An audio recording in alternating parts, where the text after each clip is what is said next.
Grand chapitre international pour tous nos deux médias, bien sûr, diffusés partout dans le monde, en commençant par la question des migrations, car l'immigration est évidemment au cœur de la campagne. On vous donne un chiffre de migration dans l'Union européenne en 2023, 380 000 entrées irrégulières selon Frontex, un chiffre qui sera en hausse par rapport à l'année d'avant de 17%, mais qui n'a quand même pas grand-chose à voir évidemment avec la grande crise migratoire de 2015. Raphaël Glucksmann, votre Europe, est-ce qu'elle est finalement sur ce sujet, elle veut faire quoi? Un pacte migratoire peut-être, mais différent de ce qui est en train de se faire? Différent, oui. Notre Europe, notre projet, c'est de mettre fin à la fois à l'indignité et au désordre. L'indignité, c'est la mort de 50 000 personnes en Méditerranée. C'est la transformation de nos mers en cimetières. C'est des êtres humains qu'on condamne à vivre dans nos rues par hypocrisie. Le désordre, c'est ce qu'on appelle le système de Dublin, qui fait peser toute la responsabilité sur les pays d'entrée. Et donc nous, ce qu'on veut, c'est une véritable politique migratoire européenne, mais qui rompe avec l'hypocrisie, qui rompe avec les slogans sur l'immigration zéro, qui admette les faits. Et les faits, c'est que nous avons besoin de voies légales d'immigration. Donc notre Europe, elle prend à bras-le-corps cela. Elle impose la cohérence dans l'asile, dans la répartition, et elle impose aussi les faits, c'est-à-dire le besoin d'immigration légale. Et ce que nous proposons, ce n'est pas simplement de respecter la dignité humaine, de respecter les conventions internationales que nous avons signées, de respecter le droit, c'est aussi de respecter les besoins de nos sociétés, de nos économies, de nos démocraties. Et ce que nous voulons, c'est reprendre la maîtrise. Le problème de ce pacte asile-immigration, c'est qu'en réalité, il ne répond à aucune des questions, ni à l'indignité, ni au désordre. Et que dans 2 ans, dans 3 ans, nous serons à nouveau amenés à discuter d'un pacte sur la migration. Fabrice Leggeri, rappelons que vous avez démissionné en 2022 de l'agence Frontex qui faisait l'objet d'une enquête de l'Office européen de lutte antifraude pour des renvois illégaux de migrants. Alors aujourd'hui, au RN, quelle solution migratoire préconisez-vous pour l'Europe? D'abord, il n'y a pas eu de renvois illégaux de migrants. Bon, ça c'est faux.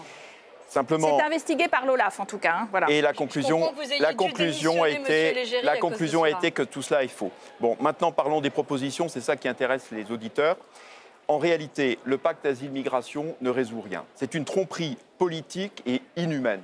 C'est une tromperie politique parce qu'en fait, ça consiste à légaliser l'arrivée illégale de pauvres victimes des trafics d'êtres humains qui mettent leur vie en danger à travers la Méditerranée ou à travers le Sahara. Et ensuite, c'est une tromperie politique parce que finalement, les États sont dépossédés par la Commission de leur souveraineté dans la matière migratoire.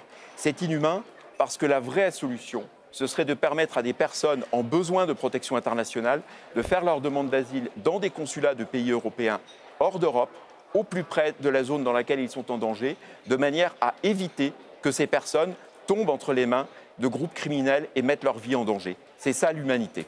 Monsieur Leggeri, Marie Toussaint. C'est vous qui avez mis la vie de personnes en danger. Pendant que vous étiez à la tête de Frontex, ça a été 10 000 personnes qui ont trouvé la mort. Qu'est-ce que vous venez nous raconter ici en disant qu'il y a des gens qui peuvent demander l'asile alors qu'ils sont persécutés dans des pays comme l'Afghanistan, comme l'Irak ou la Syrie? La réalité, c'est que ce que vous faites, c'est que vous les mettez encore plus en danger, monsieur Leggeri. C'est tout ce que vous faites. Et quand vous appelez Frontex une super ONG qui vient sauver les migrants en mer, vous parlez de 10 000 personnes, 10 000 vies humaines sous votre direction, 30 000 en réalité depuis la création de Frontex. Ce que vous faites est criminel. Ce que vous faites est criminel. Et ce que vous voulez, c'est juste qu'il y ait encore plus de personnes qui trouvent la mort dans la Méditerranée. C'est tout ce qui est sous votre politique et sous la ligne que vous défendez avec le Rassemblement national. Manon Aubry. Je vais même aller plus loin. Monsieur Leggeri, j'ai du mal à savoir comment vous arrivez à dormir la nuit. Est-ce que vous savez combien de morts exactement, combien de personnes sont mortes en mer Méditerranée pendant que vous présidiez Frontex? Moi, ce que je peux vous dire, c'est que 300 000 personnes ont été sauvées par Frontex pendant que j'étais directeur de l'agence. 25 000 personnes, monsieur Leggeri. 25 000 personnes sont mortes sous votre direction quand vous étiez à Frontex. 300 000 personnes ont été sauvées sous ma direction. Monsieur Frontex, vous avez du sang sur les mains. Bien sûr, les bateaux ont été renvoyés. Et la réalité, c'est que... C'est de la diffamation, faites attention, madame. Et je le dis et je le redis, monsieur Frontex, vous avez dû démissionner... Monsieur Frontex, lapsus révélateur, monsieur Leggeri, vous avez dû démissionner de Frontex parce qu'il y a une enquête pour plusieurs raisons. À la fois pour mauvaise gestion, pour refoulements illégaux. Vous renvoyez des migrants mourir en mer Méditerranée vers des pays comme la Libye qui ne sont absolument pas des pays sûrs. Et puis, vous avez menti à plusieurs reprises. On est ici au Parlement, devant ce Parlement européen. Donc, monsieur Légéry, vous êtes non seulement un menteur, mais vous êtes aujourd'hui un criminel. Et je pense que vous devez faire face à votre responsabilité. Parce que, vous savez, ces personnes ne quittent jamais leur pays par gaieté de cœur. Monsieur Légéry, si vous êtes français, est-ce que vous quitteriez la France si vous n'aviez pas des raisons de la quitter? Si votre pays n'était pas en guerre? Qu'allez-vous dire à ces jeunes Syriens qui fuient l'enrôlement obligatoire dans l'armée de monsieur Bachar el-Assad, pour ne prendre pas d'exemple? Répondez et ne fuyez pas vos responsabilités, comme le fait monsieur Bardella. Madame Aubry, tout cela est faux.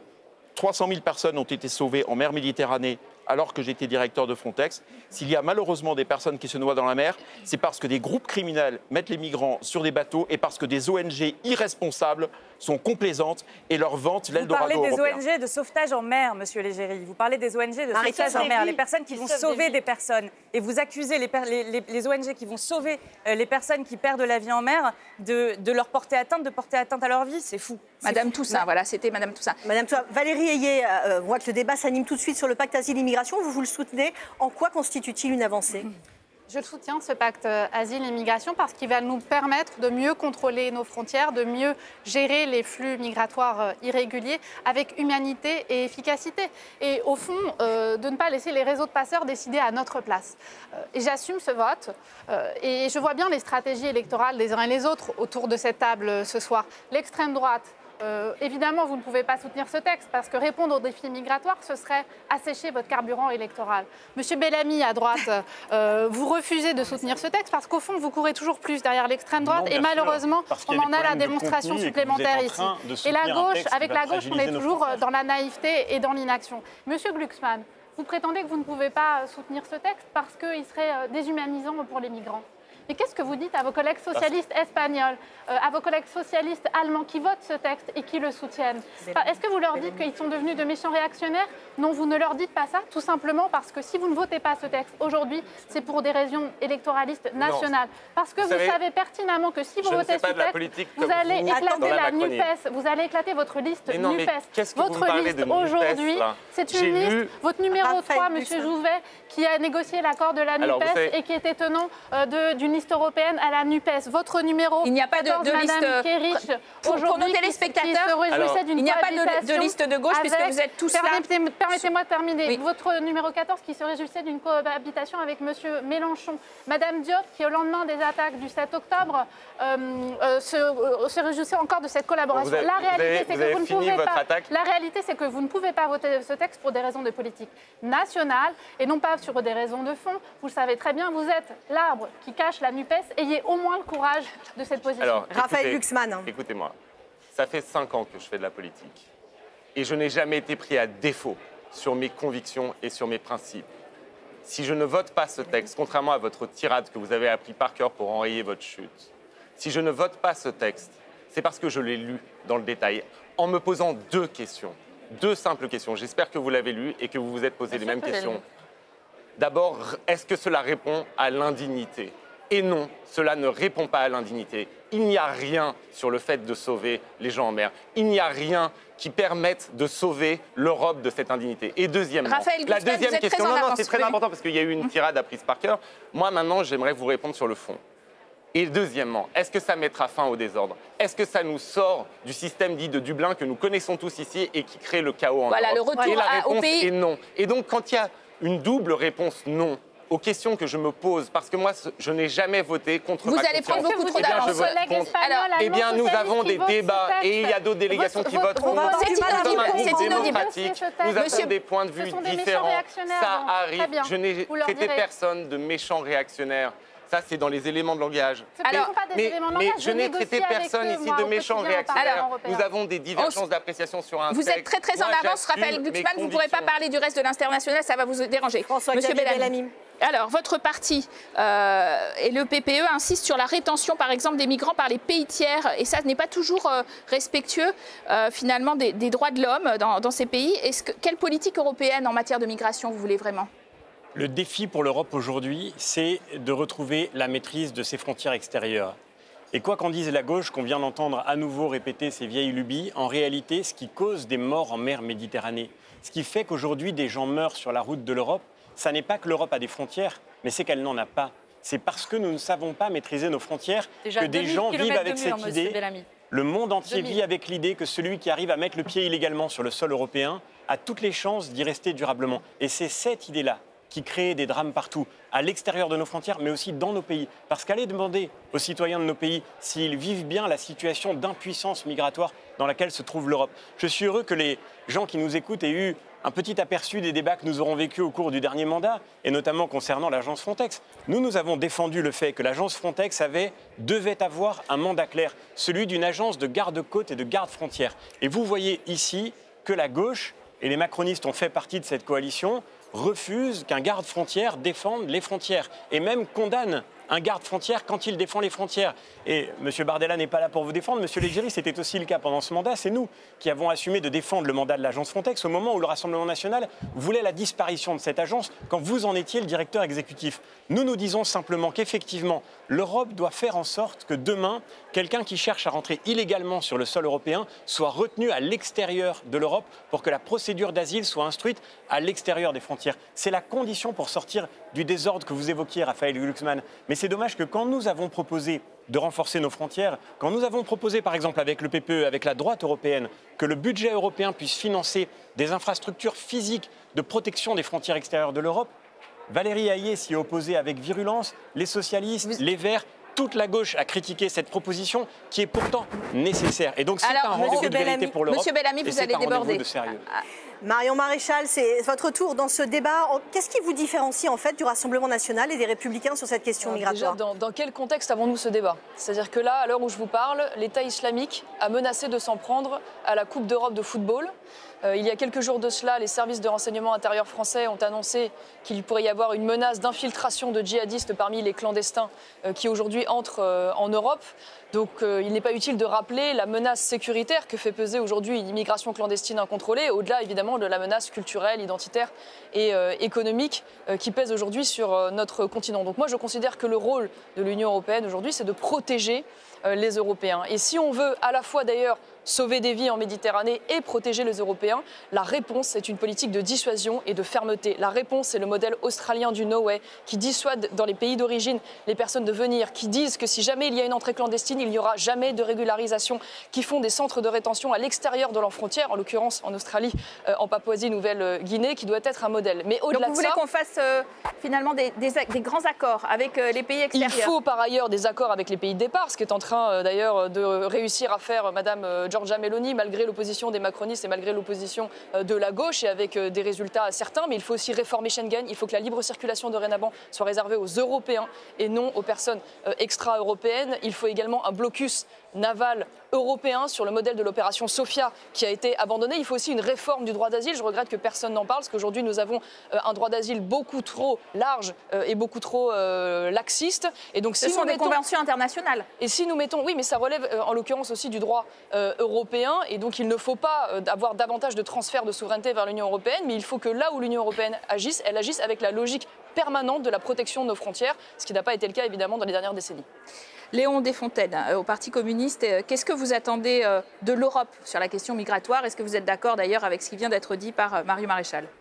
On le voit depuis le début du plateau. Aujourd'hui, on essaye de nous faire croire que le débat se résumerait autour de deux positions. D'un côté, l'extrême droite qui propose zéro immigration, qui prend d'ailleurs pour exemple Giorgia Meloni, comme vient de le faire Madame Maréchal. Giorgia Meloni qui a été élue en disant qu'elle installerait un grand blocus maritime en Méditerranée, qui est aujourd'hui un appel à l'Union européenne et qui propose de régulariser massivement des travailleurs sans papier. Parce que de toute façon, l'immigration, il y en aura, c'est un phénomène social. La question, c'est comment on gère. De l'autre, on entend des gens qui nous disent qu'il faut supprimer les frontières. Mais sauf preuve du contraire, un État sans frontières, ça n'existe pas. Les frontières, elles sont là, certes pour les personnes, mais la droite a tendance à l'oublier, aussi pour les capitaux et pour les marchandises. Nous, ce qu'on dit, c'est qu'on doit accueillir avec humanité et fraternité, et que la question fondamentale sur l'immigration, c'est la question de l'intégration, permettre à l'ensemble des personnes qui fuient la guerre, qui fuient la misère, qui viennent sur le territoire national, de pouvoir devenir de véritables Français. Et donc il faut mettre en place des politiques d'intégration. Je crois profondément à l'intégration par le travail. Et notamment, c'est pour cela qu'on avait défendu la régularisation de l'ensemble des travailleurs sans papier, pour que l'ensemble des travailleurs sur le continent, sur le territoire national, puissent bénéficier des mêmes droits que l'ensemble des autres travailleurs. Je crois aussi à la nécessité d'investir massivement dans des services publics permettant justement d'apprendre notamment le français, de permettre d'offrir une formation pour permettre justement de créer des citoyens quasiment à part entière. Et le sujet qui est complètement éludé et éclipsé dans ce débat, c'est les raisons pour lesquelles des personnes sont obligées d'émigrer de leur territoire. Tout d'abord, premièrement, parce qu'il y a la guerre. Et en l'occurrence, la France a une partie de responsabilité lorsqu'elle vend ses armes à des pays qui multiplient les guerres et les conflits partout, notamment au Proche-Orient. Deuxième sujet, c'est sur la question de la misère. Pourquoi des gens fuient, par exemple, le Niger? Le Niger a un taux d'électrification d'à peine 14%.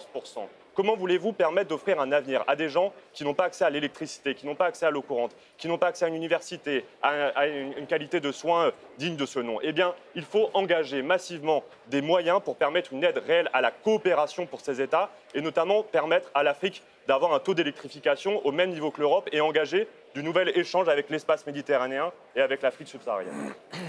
Marie Toussaint, on vous a entendu interpeller Fabrice Leggeri, mais sur la problématique de l'immigration et de l'Europe, qu'est-ce que tu as dans les verres? Oui, mais on a bien entendu l'extrême droite pousser pour toujours moins d'immigration, ce fantasme d'une Europe de murs et de barbelés qui ne laisserait plus passer personne. Et je vais rebondir sur ce que vient de dire M. Desfontaines. Moi, je veux dire 3 choses.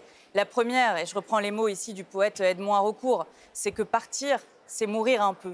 Partir, c'est mourir un peu. Et pour tout le monde, partout à travers la planète, on ne quitte pas sa terre, son foyer, sa famille par plaisir. Et donc oui, il faut changer notre politique. Monsieur Desfontaines a parlé du Niger, on pourrait parler du Sénégal, où depuis des années, la pêche industrielle européenne ou chinoise d'ailleurs, pille la pêche artisanale et prive les pêcheurs de sources de revenus. Donc il nous faut changer cela.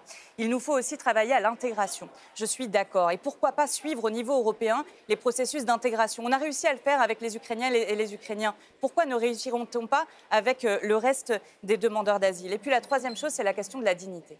C'est la question de la dignité. Nous avons besoin d'un pacte migratoire qui soit juste et qui soit digne. Ça va en concordance avec les valeurs de l'Union européenne, les raisons pour lesquelles nous avons fondé ce projet. Ça veut dire des fois sur illégal, ça veut dire sauver les personnes en mer. Mais là, j'aimerais me tourner vers vous, Madame Hélier. Je n'arrive pas à croire que, obnubilé par votre course à l'extrême droite, dans la chasse de l'étranger, dans le rejet de l'autre, vous en veniez à bafouer plusieurs conventions internationales sur les droits de l'enfant. Parce que ce pacte migratoire, il va permettre de détenir les enfants, de les mettre dans des centres de rétention. Tout le monde a dit qu'il ne fallait pas le faire. Le Haut Commissariat pour les réfugiés, c'est vrai. La Convention internationale pour les droits de l'enfant. Attendez, je n'ai pas fini. L'UNICEF, des médecins. Vous êtes déjà en débord, et vous allez ficher les enfants à partir de 6 ans. Vous allez prendre leurs empreintes digitales et les placer aux côtés des personnes pourchassées pour terrorisme. Réponse rapide vous parliez de naïveté, Valérie. Vous parliez de naïveté, Madame Hélier, mais moi je ne vois pas en quoi un enfant de 6 ans, un enfant de 7 ans, un enfant de 8 ans constituent des menaces pour l'Union européenne. Et je crois qu'au contraire, on bafoue nos valeurs à mener cette politique. Moi, je crois fondamentalement qu'avec vos positions de l'inaction et de la naïveté, le statut... La protection des enfants, c'est de la naïveté. Non, c'est le statu quo aujourd'hui qui génère des drames en Méditerranée, qui gère des drames pour les enfants aux frontières de l'Union européenne. Il faut les accueillir, leur permettre, et d'ailleurs les ONG, ça a été négocié par nos partenaires, nos ONG, nos partenaires dans la négociation, on négocie que les ONG puissent avoir un rôle majeur pour accompagner les enfants et les familles. Je le redis, le statu quo, c'est des drames supplémentaires pour les enfants et pour les familles, notamment en Méditerranée. La solution, c'est un meilleur accueil, un meilleur accompagnement. C'est un sujet très passionnant, les migrations. On vous a entendu sur ce sujet.